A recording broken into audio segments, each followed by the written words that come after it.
like I normally do. So wonderful having you on the show today. Thank you. Thanks for having me. Always a pleasure. Always a pleasure. Okay, we do know that Saudi Arabia concluded the Jeddah Security and Development Summit.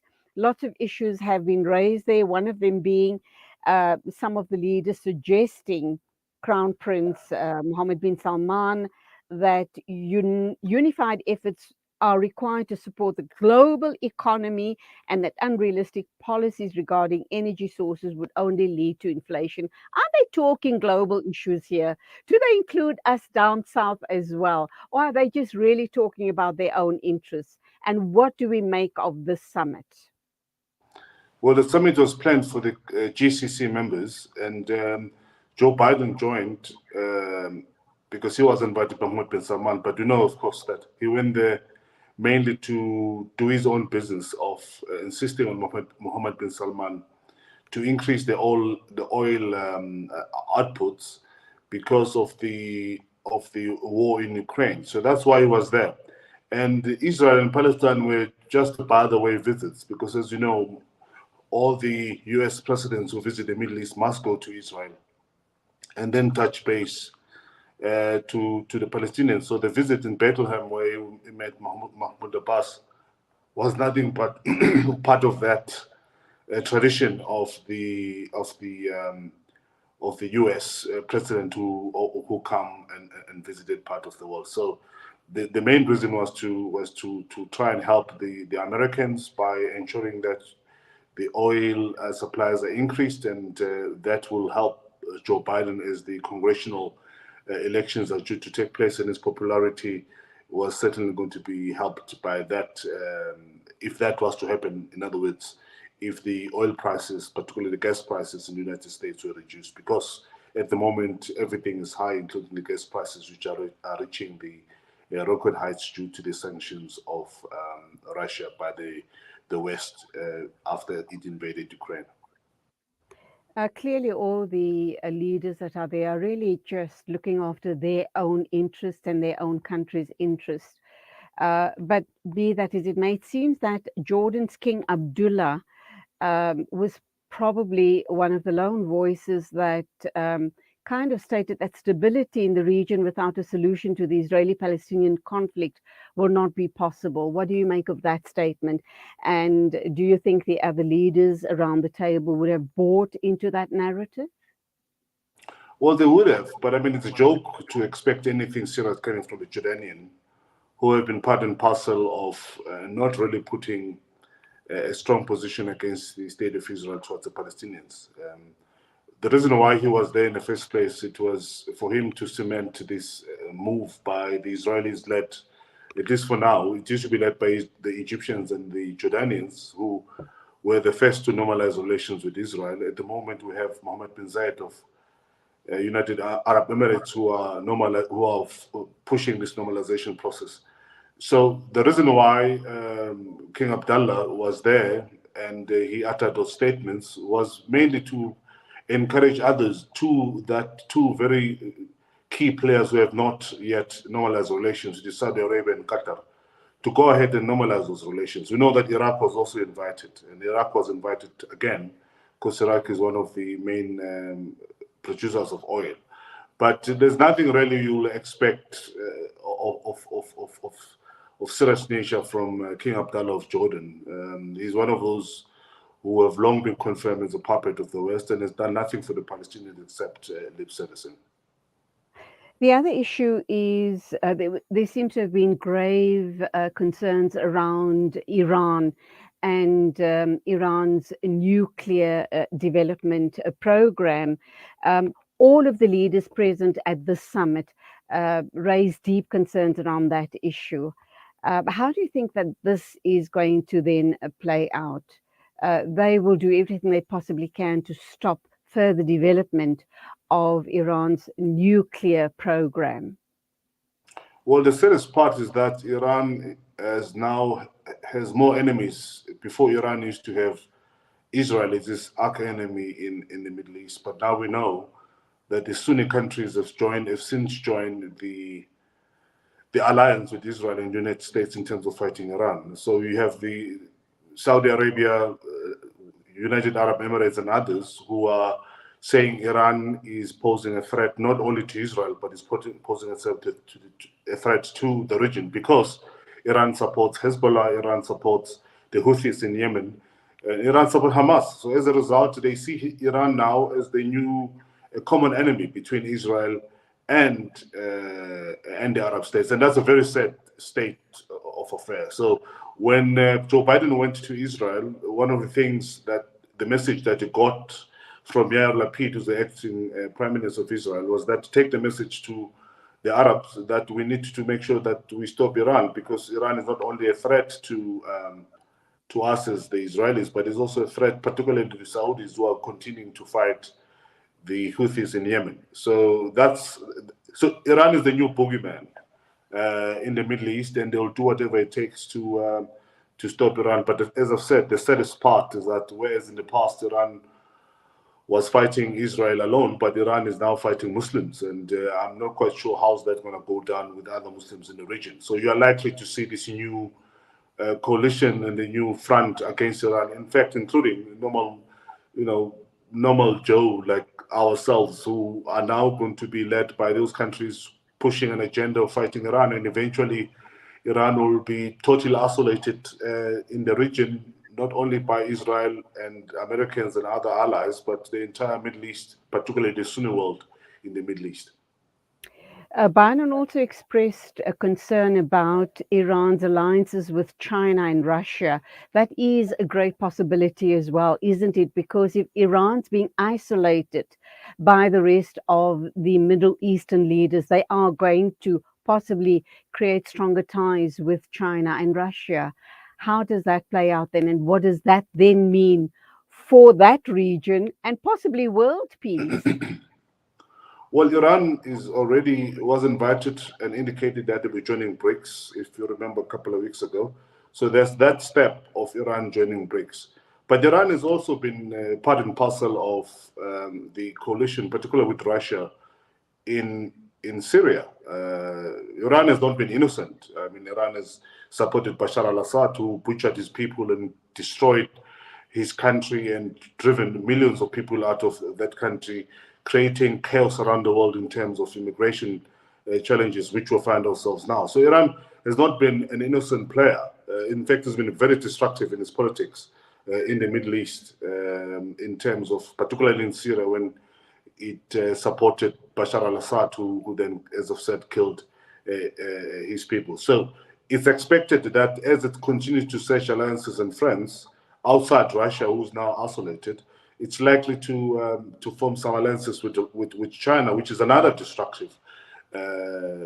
Because if you remember, China is continuing to oppress Sunni Muslims in the Uyghur Muslims in Xinjiang, and in desperation, we're going to find Iran now associating itself with China. What does it mean for our Muslim brothers in Xinjiang, who are continuing to suffer under the oppression and heavy hand of China? So Iran, notwithstanding, continues to play, as far as I'm concerned, a destructive role in politics, particularly in international politics. Yes, we do accept that it has been constructive in its support of the Palestinian cause and in its support of Hamas, but since when it started supporting Bashar al-Assad, who killed many of our people in Syria and continues to do so, now we're going to find Iran aligning itself with two enemies of Islam. One is Russia, who has, by the way, being the butcher of Syria as well. They've been supporting and giving arms to Bashar al-Assad.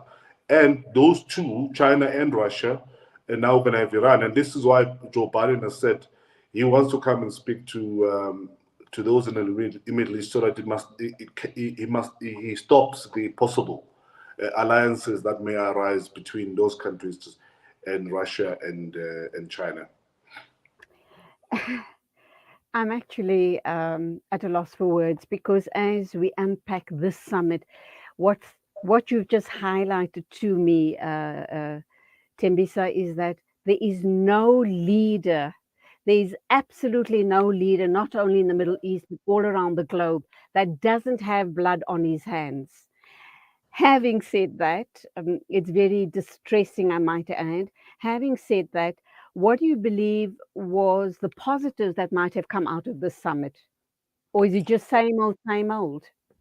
It's the same old, same old. Nothing positive has come out, except that for the first time we are seeing the friendship between the Qataris and others, particularly the three that led to the blockade against Qatar from 2017, now warming up. So that will probably be the only thing that has come up, that we are seeing the Qataris now being welcomed back into the fold. But other than that, it's just a disappointment, a group of individuals who perpetuate oppression in their countries. Egypt was there. It's another oppression led by Abdel Fattah al-Sisi, who continues to jail people and killed hundreds of Muslims in Egypt who protested against his dictatorial rule after the collapse of Mubarak's regime. So there was nothing really serious. I mean, it's a group of dictators who came in to meet with Joe Biden. Again, disappointed, notwithstanding that Joe Biden has said that he was going to push the human rights card when he was still campaigning. But for him to be quite cozy with all of those dictators, none of them were elected. All of them are dictators who continue to kill their people and oppress their own people. Led by Mohammed bin Salman, the arch murderer who everybody agreed, including the CIA, that he was behind the killing of Jamal Khashoggi. Before that, he went to meet with other dictators in Israel who are accused of killing Shireen Abu Akleh, the journalist from Al Jazeera. So it was just a joke, and it's not really something that all of us should take serious. But we should encourage all our brothers who are still fighting for their freedoms in that part of the world to continue doing so. Because you can't have these permanent dictators continuing leading the region, but also indirectly leading us as Muslims, because Mohammed bin Salman is the custodian of the two most important places in Islam, Haram al-Sharif, both in Makkah and Medina, and we have to somehow continue with the struggle. I mean, initiatives such as this one that we're having now, of having interviews, are important because they continue to highlight that we have a dictator in Saudi Arabia who went on to kill a journalist in Istanbul, chop him up, put him in some acid, and dissolved his body. Until today, for some of us who knew Jamal, we're still searching for his body. So there was nothing impressive and nothing to write home about over this visit by Joe Biden. I also understand that a couple of comments were made. Apparently, Joe Biden asked bin Salman about if asked to account for Jamal's Khashoggi's death. Both of them were very flippant. He then, in turn, asked about what America is doing about Shireen Abu Akleh's death, or those perpetrators being brought to book. So they kind of almost very flippantly threw these comments at each other. That kind of indicates that they're not really serious, that lives don't matter.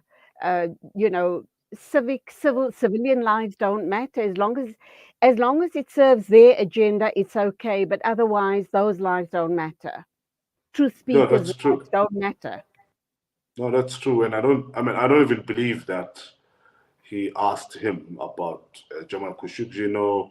Is he serious about the justice of Shireen Abu Akleh? We know that Antony Blinken, the Secretary of State in the US, visited the family of Shireen Abu Akleh in Jerusalem during that visit, because the family was insisting that Joe Biden visits the family to account and hear their side of the story. But instead, he decided to send his Secretary of State regarding Jamal Khashoggi. Every single report that we've read so far points towards Mohammed bin Salman as the one who perpetrated this crime. And yet we have Joe Biden, who tells us that he didn't go there because of Mohammed bin Salman. He went there because he was invited by the GCC summit. But we know that he was received by Mohammed bin Salman, unfortunately. So, it's just lip servicing. Nothing, they don't mean it. There's nothing serious about it. And until something really serious happens in that part of the world, we continue having these dictators who somehow feel that they've been planted on this earth by Allah to rule us and to continue killing and oppress the people of that region, unfortunately. So struggle continues, and we need to make dua and pray for those who still continue struggling in that part of the world, that eventually they will achieve their goals. It is very disheartening to realize that in this day and age of deep understanding, deep knowledge, education, people being able to think for themselves, we are surrounded by these modern day pharaohs, and yet they carry on regardless. And we are powerless. We almost seem to be powerless to overthrow them and let common sense prevail and let good, solid people rule different countries and bring sense and order to the world.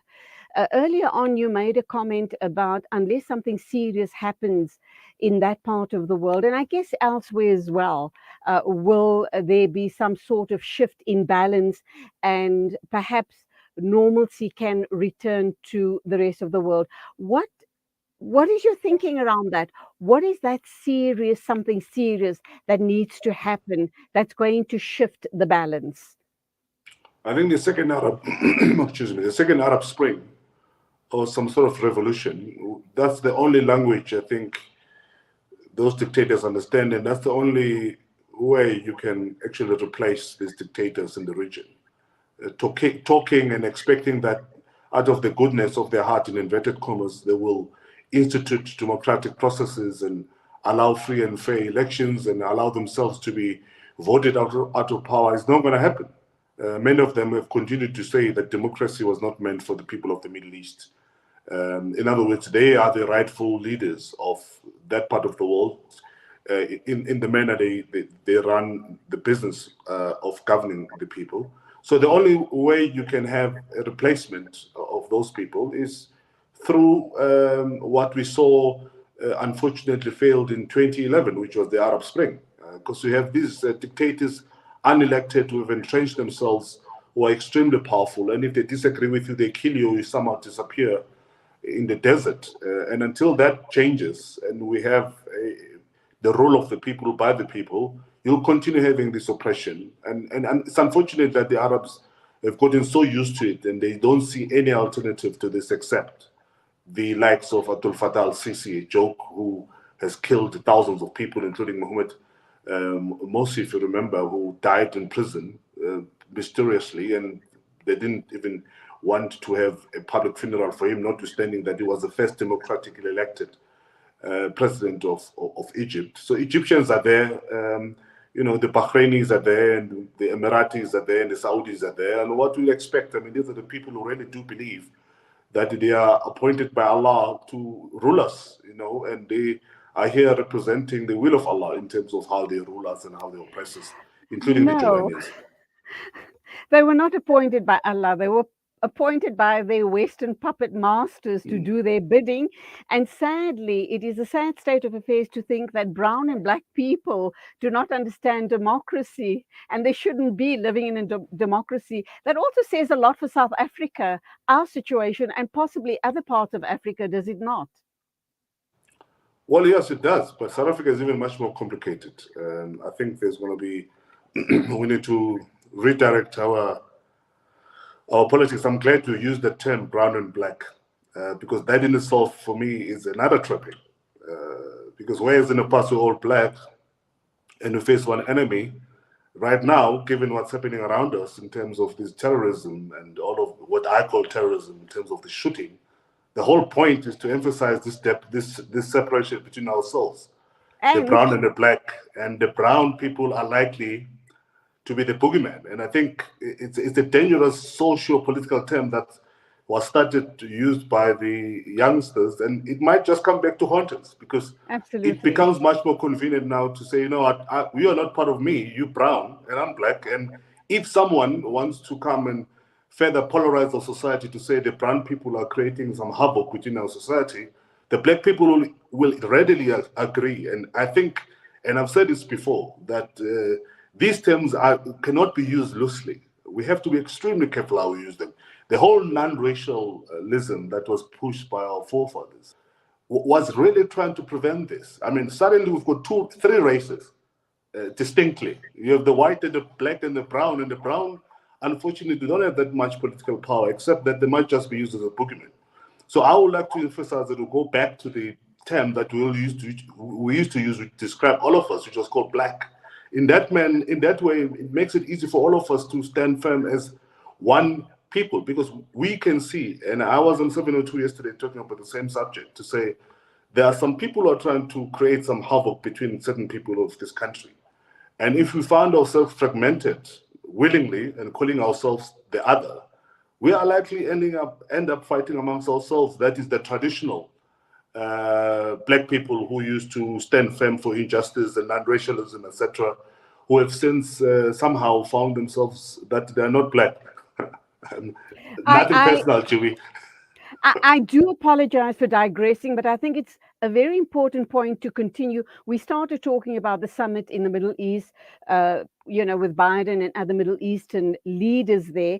But last week, I lost you at a very crucial part of our conversation regarding the supposed terrorist elements, regarding tavern killings, and these seem to be gaining momentum.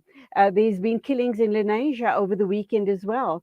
And you touch on that, and that's that juncture where I lost you last week, and we were running out of time, so we didn't reconnect with you. Can you pick up from there and just expand further? If we carry on with this narrative of terrorism here in South Africa, what's that going to look like, especially bearing in mind post the July riots in KZN, where there was certain factions that tried to create this division between blacks and Indians? That also talks to the same narrative that you've just unpacked here and now.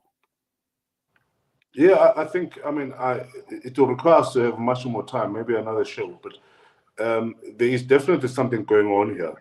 This is not coincidence. It's not about proliferation of guns or machoism.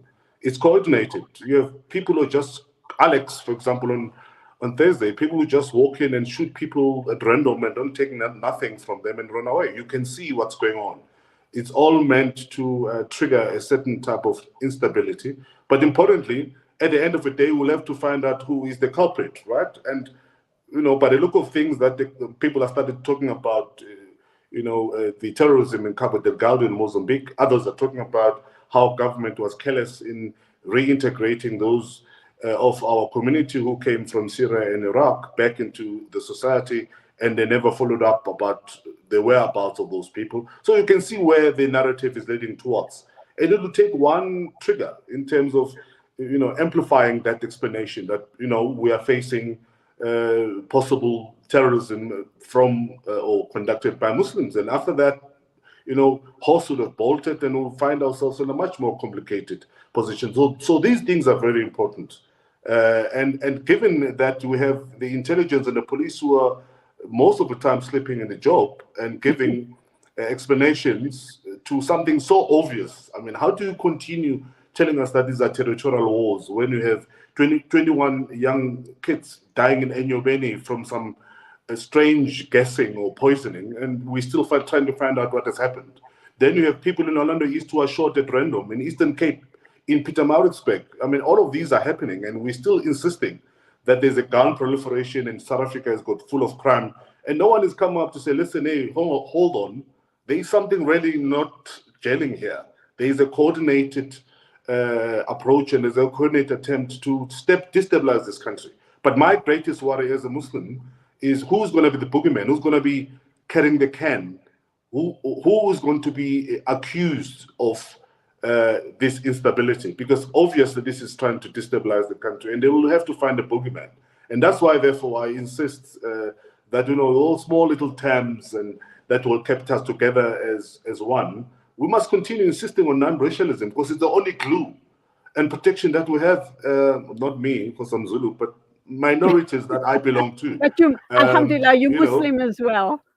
Yeah, exactly. Muslim, so I'm a minority. I'm a first. majority within a minority, but I understand how minorities are threatened in this country by certain individuals, and it will take small little triggers, and that's what they want. They want us to continue calling ourselves brown and black. Not only does this brown business, it's an antithesis of non-racialism, but it puts certain people in the corner. It kind of further segments a society that used to be proudly calling itself black, and suddenly, because it's convenient, or because there was Jacob Zuma who was corrupt and is no longer nice and fancy to be black. So suddenly you craft your own position in racial categorization, notwithstanding that before it worked for the entire South Africa. So we have to reconsider these kind of things. And that's why we need strong leadership, people who continue to think about how to protect our society and to ensure that we continue succeeding. Absolutely. We must move away from this divide and rule scenario, exactly as you've put it, this brown and black identification. There is no such thing. We should stick to just one label, and that is we're all black. It's been absolutely fascinating talking to you as always. But before I let you go, I understand that you were at the janaza yesterday of Sister Yasmin Jesse Duarte. Uh, can you just very briefly explain to us your memories of her and the role she played in our struggle? Well, I mean, the family has been very good to me, particularly Mohammed Dango, Jesse Duarte's brother. So it was to an extent personal because I've spent a lot of time, even when her mother was still alive. I used to visit their house quite often. So it was quite moving. But at the same time, we're Muslims and we realize to get to Jannah, you have to die. And all of us forget that part, that, we want to go to Jannah and meet our Creator, we have to die. But the other thing is also, as I was there, is, she died of a chronic disease. And we're told in our Sunnah, chronic disease is straight Jannah. So to an extent, I was carrying her coffin and I'm feeling so jealous that here's this woman. And many people really didn't look at that. Everybody's sad. And I'm saying to myself, Allah preferred her to die in the manner that she died. Because we know that those who drown and those who die of chronic diseases and those who go and fight fisabilillah in terms of jihad, straight Jannah, right? So a person who dies of a chronic disease is an equivalent of a shaheed. And as I was carrying that, I felt so light and happy for her that, she is going to be amongst those who are going to be in Jannah because she died of something that she couldn't prevent, which is the chronic disease. So she's an amazing person. She was feisty while she was alive, but guess how she died? All of us should, or I'm not saying we must aspire to die, at least we must die in the path of Allah. But in the absence of that, you are just, catapulted into that position. So for me, it was a mixed emotions yesterday. And again, surrounded by people who are not part of who we are as Muslims, it's difficult for you to explain that. And people come to you and say, "Oh, what a sad day." I'm like, okay, I wish you knew what I'm thinking in my head. Absolutely. So it was that for me yesterday. It was that feeling of feeling happy for her that she did what she had to do, but at the same time she died the way she did. And inshallah, Allah will accept her. And if we're lucky enough, we might just see her across the road from Jannah as a way to enter. Ameen. What are the few things, 2-3 things that you believe, she would always be remembered for, apart from her role, but in terms of in the struggle days, that stands out for you? Well, my view of her as a struggle person is like yours, because my interaction with her was never struggle. It was different. Okay. So I have the same public opinion about her as a struggle person, but I can't claim to have an exclusive struggle inside. Okay. Because when I interacted with her, it was always about food and laughter and jokes and other things. But I can only give what others have said and what I've observed from that perspective of being a member of the public. I mean, she was a fierce defender of human rights. She kept the ANC together, and she was the last epitome of non-racialism within ANC. She was of the only color in the top 6. That's very, very important, by the way. And her disappearance must be worrying to all of us. Because now non-racialism is going to be lip servicing for the ANC, because she was the only one who maintained that symbol of non-racial. But other than that, I mean, I remember her as a person who scream and shout, and the next thing asking you to go and drink tea and coffee. Thembisa Fekude, it's been absolutely wonderful talking to you, uninterrupted by Eskom, I might add. So it was wonderful chatting. Inshallah, we'll talk again. Go well. Keep us in your du'as, and salamu alaikum to you. Wa alaikum salam. That was Thembisa Fekude, Senior Researcher at Africa-Asia Dialogues, AFRASID, and Rashida Sheikh Hamid. Shukran very much for staying tuned and appreciating the discussion with Brother Thembisa Fekude. Thank you indeed. The time is exactly 8:41. This is News and Views with me, Julie Ali, right here on Salam Media.